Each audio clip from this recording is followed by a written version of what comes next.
Así es, tenemos a nuestras siguientes invitadas, Ernesto, por favor. Así es, y tenemos con nosotros, pues ya sabe, a una colaboradora de acá de Momentum, de Rompeviento y de Pie de Página, Aida Hernández, profesora investigadora del CIESAS, integrante de la colectiva Hermanas de la Sombra, y también nos acompaña, tenemos el gustazo de que está aquí Márgara Millán, profesora investigadora de la Facultad de Filosofía, de la Facultad de Ciencias Políticas y Sociales de la UNAM, ya iba a decir yo algo ahí, y del posgrado de estudios latinoamericanos en las áreas de estudios de género y cultura. El currículum de ellas es vasto, no nos vamos a desgastar tanto en eso, sino en el tema que nos ocupa y que tiene que ver con un valiosísimo artículo que estamos publicando el día de hoy en Rompeviento TV, y que te voy a pedir, ahí tienes la imagen del artículo Las izquierdas y los pactos patriarcales, un artículo de Aida Hernández que estamos publicando en Rompeviento TV.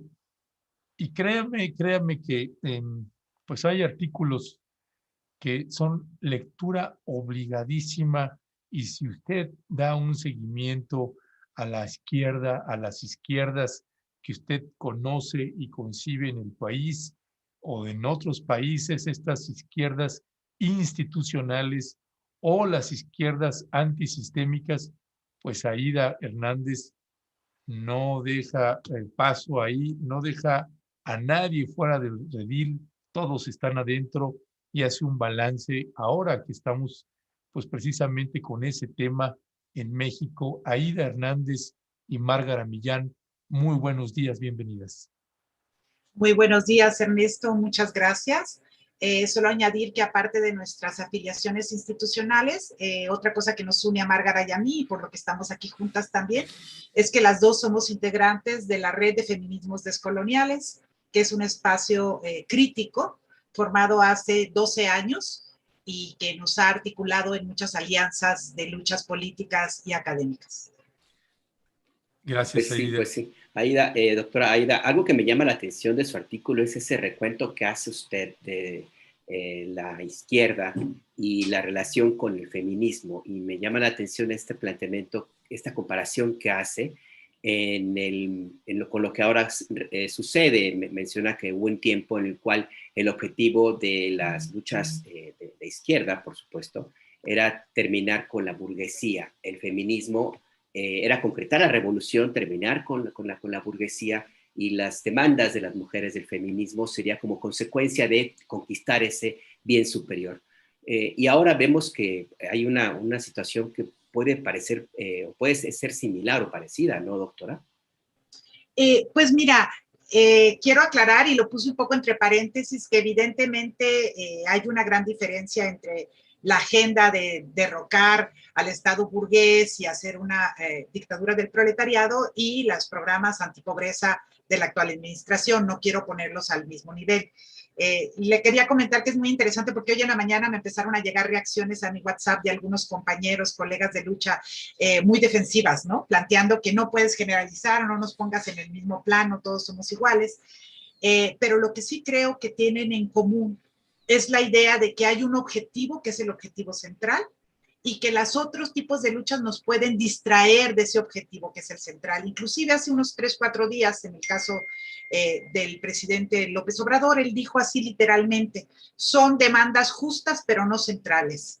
Y esto, cuando yo lo escuchaba en la mañanera decir esto, de inmediato se me vino pues el discurso de los años 80, que fue el que me tocó a mí, sobre todo con las izquierdas centroamericanas, que fue donde yo me formé, en donde te decían eso también. Ya vendrá. Cuando ganemos la revolución les va a tocar a ustedes, en el mejor de los casos. En otros, la idea era que había también un rechazo abierto, diciendo que era una ideología pequeña burguesa que iba a dividir las luchas del pueblo, ¿no?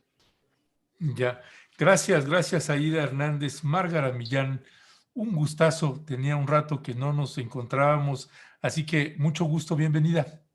Gracias por la invitación, aquí estoy con mucho gusto también. Gracias.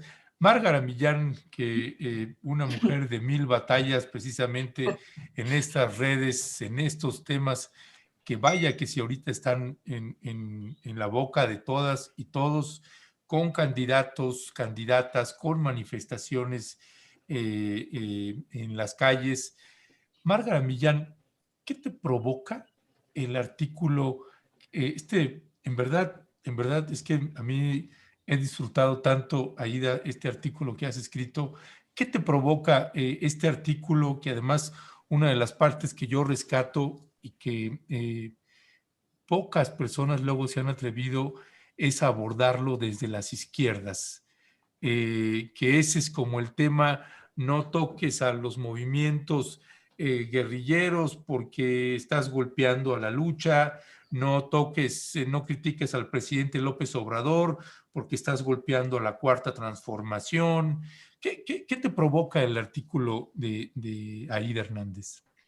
Sí, yo pues lo discutíamos con Aida desde antes, ¿no? Me parece que cada vez es más importante hablar de los problemas que tenemos en el mismo frente de lucha, ¿no? Generalmente se ve la paja en el ojo ajeno y entonces parecería que el patriarcado le pertenece solo a los hombres de derecha.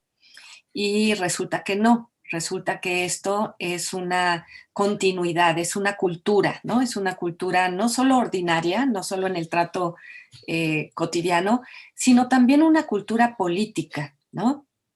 Entonces, el señalamiento que tú haces es muy importante, o sea, empecemos a hablar, como bien decimos de repente, de lo que sucede en la propia casa, ¿no? De los tratos que tenemos y de cómo esa cultura se reproduce eh, en los propios hombres y también mujeres del lado de las izquierdas, ¿no? Y esto ha sido continuamente silenciado por múltiples causas. No solo existe ahí el pacto patriarcal, que por supuesto que lo existe, sino también una visión como muy unilineal de la historia y una jerarquización de los objetivos, una idea como que la historia es esto que se hace, ¿sabes? La realpolitik, la realpolitik, ¿no? La historia es esto que atañe al poder, ¿no? Y el poder está concentrado en las instituciones y en el Estado, y son los hombres quienes hacen esta gesta, y las mujeres estamos ahí apoyando, ¿no? Y la transformación de la sociedad vendrá después.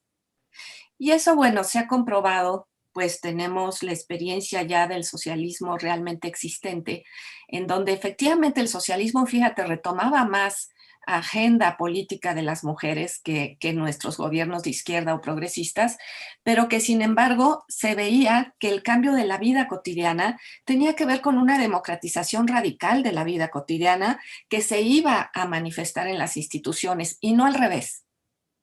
No necesitamos hombres que nos salven tomando el Estado y dándonos espacio. Necesitamos ser parte de esa lucha y definirla conjuntamente. Entonces creo que eso es lo que está señalando Aida en su artículo cuando dice, bueno, los compañeros de izquierda en el trato cotidiano, y fíjate que eso se habla ahorita un poco en todo lado, ¿no?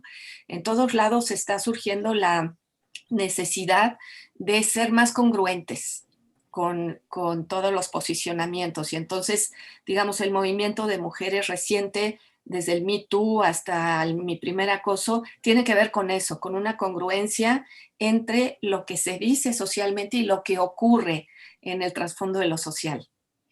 Y creo que la izquierda ha sido un poco impermeable a esto, ¿no? Ha entendido, ha separado la política fuerte, ¿no? De la política cotidiana y de cómo esa tiene que pluralizarse y escuchar no solo, fíjate, las demandas de las mujeres, porque esto se reproduce, por ejemplo, con las demandas de los pueblos indígenas. También ahí encontramos el mismo formato, ¿no? De que, bueno, la política, los políticos de izquierda tienen las soluciones.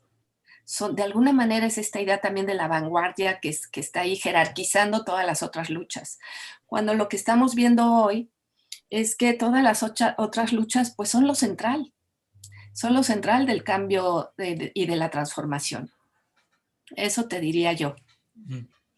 A propósito de esto que dice Márgara Millán, doctora Aida, en su artículo también plantea esta contradicción de que como pocas veces hay tantas mujeres en el escenario público haciendo el reclamo de lo que se tiene que hacer, lo importante, pero al mismo tiempo existe de la parte de la estructura gubernamental, pero también política y social, la insistencia de que estas demandas se cumplan dentro de un sistema que las obligaría inclusive a participar en agendas contrarias a los derechos y a lo que están reclamando. Y esto ocurre dentro de un gobierno y una administración que tiene mucha fuerza política, un gobierno que llegó con una agenda distinta a la de otras administraciones. ¿Cuál es el futuro? ¿Cuál es lo que viene en adelante con esta, no sé si llamarle disociación, contradicción, paradoja, doctora? Pues mira, es un momento muy paradigmático en muchos sentidos, porque por un lado, sí es cierto, tenemos una administración que ha incluido mucho más mujeres en los espacios de poder que las administraciones anteriores, pero sin embargo, mucho de su discurso sobre la austeridad republicana ha afectado muchos de los programas de la institucionalidad de género. En ese sentido veo mucha similaridad con el gobierno de Correa, por ejemplo, ¿no? Y pues algunas de ellas inclusive han ido saliendo poco a poco como gotero, no lo suficiente como para que se vea visualmente, pero muchas de ellas también le apostaron a que iban a lograr hacer algo y se han visto topando y topando con estas limitaciones institucionales. Entonces, uno desde los feminismos ve por un lado y se siente uno inspirado en que el tema de la violencia patriarcal esté en el centro de la realpolitik y esté también en el centro del debate público, hasta dentro de la cultura pop, ¿no? Pero como bien decía nuestra compañera Xiomar Rovira, también de nuestra red de feminismos descoloniales, pues es también el peligro de que implican esta manera de trivializar la agenda feminista. O sea, que Aguilar Camín llame a romper el pacto patriarcal, por favor, es casi un chiste, ¿no? Entonces, de repente las voces, yo citaba en mi artículo a los compañeros que considero que respeto, pero que les estoy pidiendo que realmente vayan más allá de su discurso. Pero fuera de estos compañeros ha habido muchísimos más que están diciendo romper el pacto, ¿no? Hace 2 días una sobrina mía me enseñó el face de un ex amigo de ella que ha hostigado a su esposa, que no le da pensión alimenticia, que ha sido violentísimo con ella y su hija, con una pañoleta morada diciendo rompe el pacto. Es su perfil, ¿no? Entonces, cuando ella me lo enseña después de haber escuchado todas estas historias, realmente me da miedo la manera en que se está apropiando este discurso, ¿no? Sin embargo, como todos los momentos de transformación, con todas estas contradicciones, yo creo que el hecho de que estemos ahorita con ustedes discutiendo estos temas al aire, nos habla de que se está empujando este discurso contrahegemónico a reconocer la existencia no de masculinidades tóxicas, como dicen algunos, porque el hecho de hablar de masculinidades tóxicas pone un lugar seguro, ¿no? Es como son esos disfuncionales que están ahí, esos que tienen que ir a terapia y los vamos a mandar a un grupo de hombres violentos y así se vamos.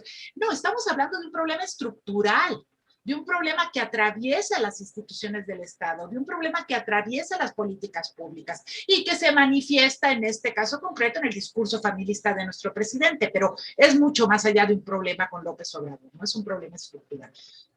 Entonces yo creo, nos preguntas tú, solo para cerrar, nos preguntas cuál es el futuro, hacia dónde va esto. Bueno, yo sigo siendo optimista. Yo creo que este movimiento paradigmático está moviendo los límites del sentido común. Ya hay muchas cosas que ya no se van a poder decir y hacer de manera tan impune o tan naturalizada como se decía, no sé si. Gracias, Aida. Márgara Millán, permíteme, voy a leer un fragmento del texto de Aida, y de ahí te voy a hacer un planteamiento contextualizándolo con otra cosa que sucedió en días recientes. Dice: la radicalización de una nueva generación de jóvenes feministas que están dispuestas a romperlo todo para hacerse escuchar y que no demandan un cuarto propio, sino que lo ocupan, lo hacen suyo, lo rediseñan y quieren transformarlo todo. Es resultado del hartazgo de tratar de construir conjuntamente con una izquierda misógina, machista y patriarcal que no está dispuesta a cuestionar sus privilegios ni a dar paso a las visiones y propuestas de las mujeres. Son izquierdas tanto la institucional como la antisistémica y revolucionaria, con las que algunas de nosotras tenemos toda una vida negociando. Me quedo pensando ahorita en esto que está sucediendo en el partido de Morena al interior, donde hay jóvenes que hemos estado entrevistando acá, jóvenes mujeres que ahora son candidatas o aspirantes a un cargo de elección popular, diputaciones y demás. Y hay también otra joven por ahí que ella, frente a la candidatura de Félix Salgado Macedonio, dijo, bueno, pues no, yo con esto ya no puedo seguir, palabras más, palabras menos. Publica una carta donde dice, mi agenda es más el feminismo y voy a seguir la lucha y apoyando la cuarta transformación, pero ya no desde dentro, sino desde fuera, y renuncia al partido Morena. Y tanto la una como las otras, pues me parece que están haciendo su mejor esfuerzo desde la perspectiva, desde el ángulo desde lo están mirando. ¿Qué decir de este momento, tanto en una estructura de un partido político que pues, nos muestra precisamente la podredumbre que también hay adentro con esta elección de candidatos y demás, y a la vez estas otras, esta radicalización en las protestas que se ha estigmatizado tanto a las compañeras que protestaron de manera fuerte o violenta como se manejó en los medios de comunicación? ¿Cómo lo estás leyendo tú, Márgara Millán? Sí, bueno, pues tiene muchas aristas esta pregunta Sí. tú haces, ¿no? Yo creo que afortunadamente hay una adentro y una afuera, ¿no? Sí hay un adentro partidario. Justamente un compañero ahora, con todo esto que se está discutiendo, me mandaba una cita de 1872 de las mujeres sufragistas que dice así: ninguna mujer que se respete puede querer trabajar por el triunfo de un partido que las ignore. Es una cita de Susan Rowley Anthony, ¿no? Y que pues podemos seguir diciendo ahora. Pero bueno, sí hay mujeres que trabajan y que yo las respeto y que están adentro del partido y que piensan que ahí pueden cambiar las cosas. Pero por suerte también hay una afuera y hay una continuidad entre ese afuera y adentro, ¿no? Y el problema es pensar que entonces tenemos que regresar a hacer solo la lucha feminista, cuando la lucha feminista es una lucha política y debería de hacerse en todos los frentes, ¿no? Entonces, lo que yo pienso es que las nuevas generaciones, como bien lo pone Aida, no están negociando como hicimos las viejas generaciones o como lo están haciendo las compañeras que han pensado que la mejor manera de transformar el mundo es a partir de los partidos políticos. Las nuevas generaciones, muchas de ellas, no piensan y están más allá de esa forma de representación y de ejercicio de lo político. Cuando Aida dice, ellas ya se tomaron su cuarto propio, efectivamente quiere decir, ellas están, digamos, reflexionando desde una lógica sí antisistémica que posiciona banderas muy claras, ¿no? No podemos separar la violencia patriarcal de la violencia capitalista. Una se refuerza con la otra. Luchar contra el patriarcado, entonces, es luchar contra el capitalismo. Ningún partido en México, y no sé en dónde, está haciendo eso. Eso lo están haciendo los movimientos sociales. Pero también dicen, ninguna lucha antipatriarcal y anticapitalista puede dejar de ser antirracista y anticolonialista. Es decir, se está haciendo un amplio espectro de diálogos entre posicionalidades muy distintas de mujeres jóvenes. Particularmente aquí en México, a mí me tiene fascinada, digamos, la reverberancia, la manera en que, por ejemplo, las mujeres hoy que denominamos indígenas, ¿no? Y que se están sustentando como voces de sus comunidades, pueden incidir tan claramente frente a lo obsoleto de la forma estatal, ¿no?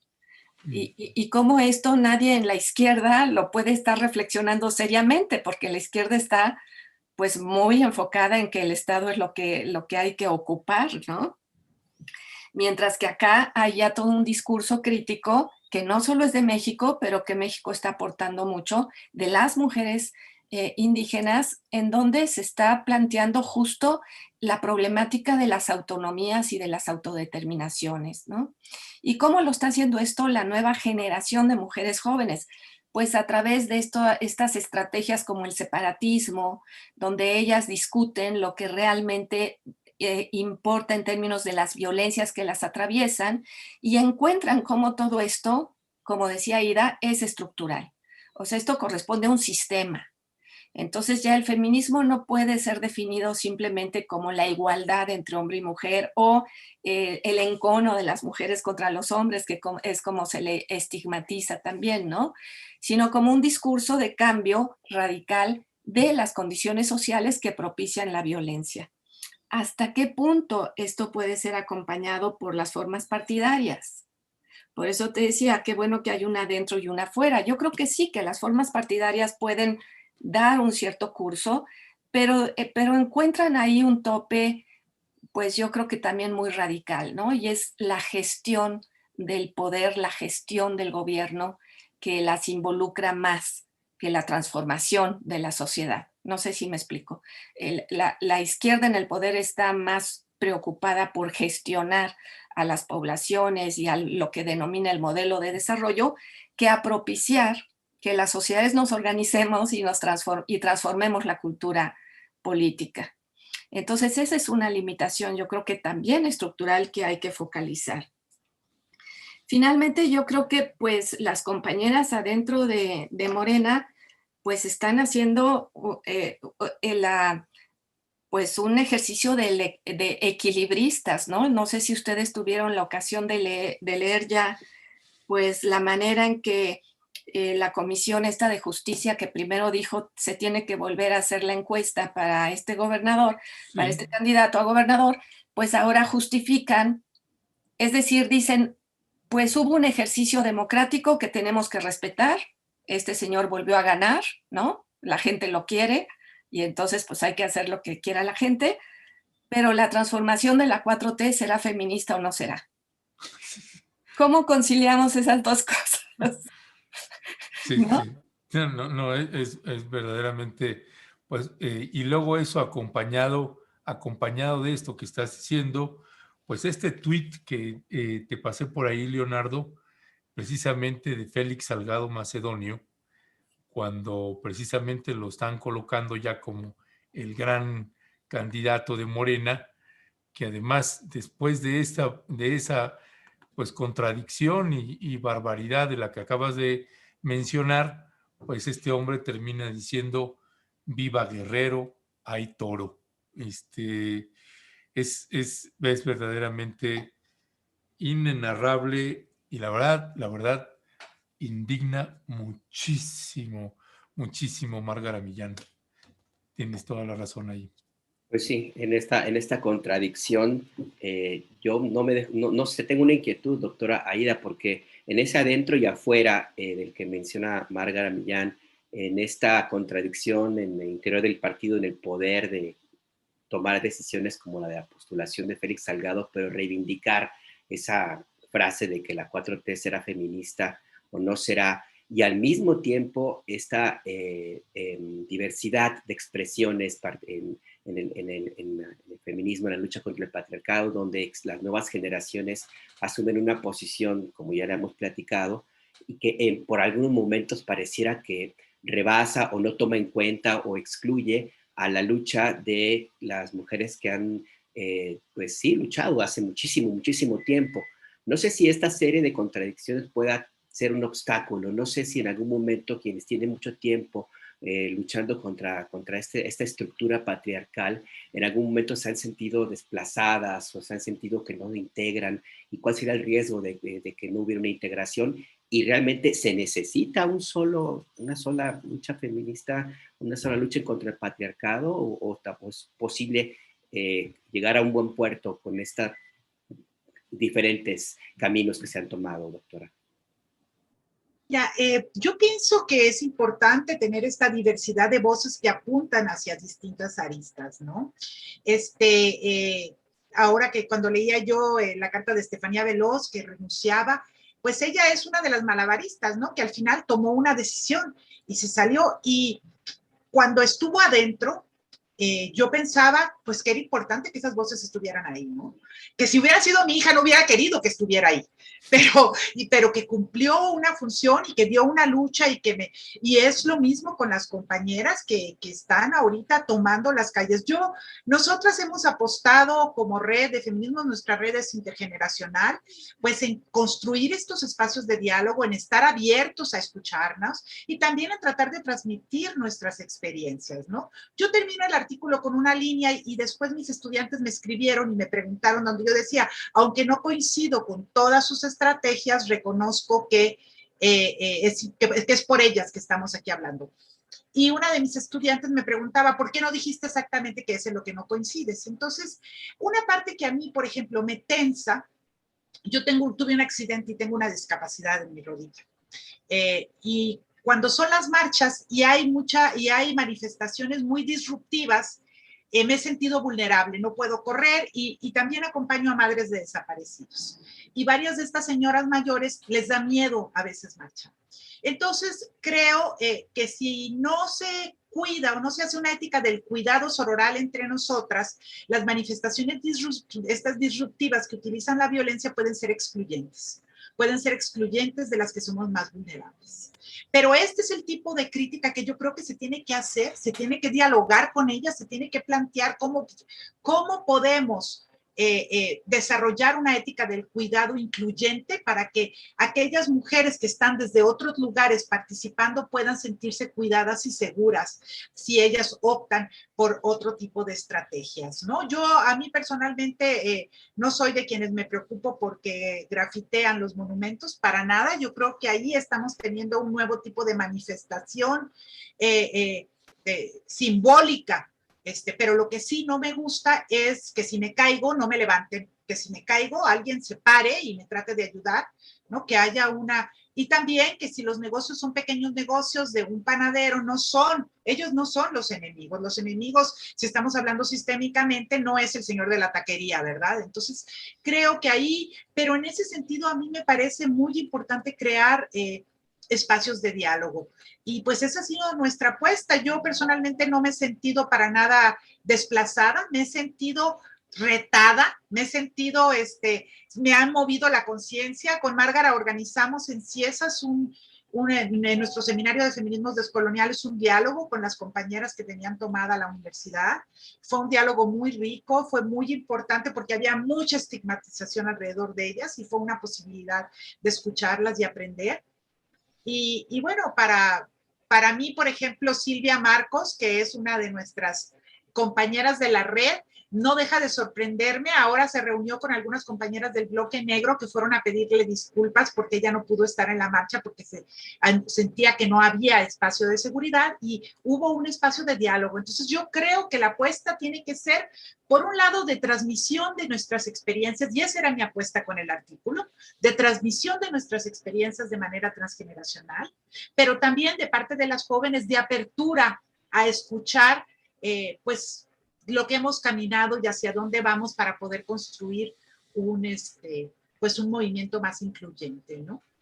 Y en ese sentido, pues también con las compañeras que decidieron apostarle a trabajar adentro del partido. Hablábamos con Ernesto el otro día y con esto cierro, pues que hay una generación joven ahorita, por ejemplo, en la Subsecretaría de Derechos Humanos, y estas jóvenes feministas están poniendo el cuerpo en la vida y en eso, y se están arriesgando, yendo a fosas, y bueno, yo creo que no podemos atacarlas a ellas como si ellas representaran el sistema, ¿entiendes?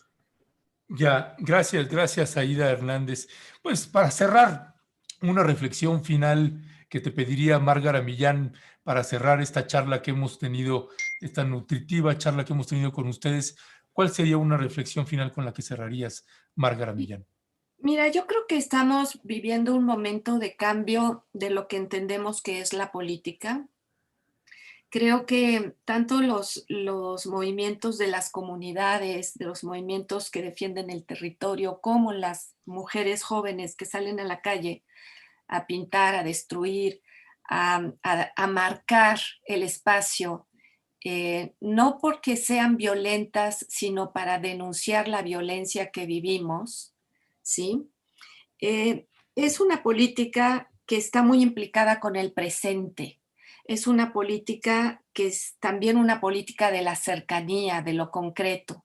Y que esto es difícil comprenderlo en una perspectiva, digamos, mucho más lineal y mucho más, sabes, de las elecciones y, digamos, esta manera de representarnos la política. Hoy vivimos otra política, que es la política de las calles, la política de que yo voy a transformar mis condiciones. Me acuerdo ahorita que Aida decía de este evento que tuvimos en el CIESAS, donde las compañeras que tomaron la universidad, una de ellas decía, pues es que el patriarcado no se va a caer, lo vamos a tirar.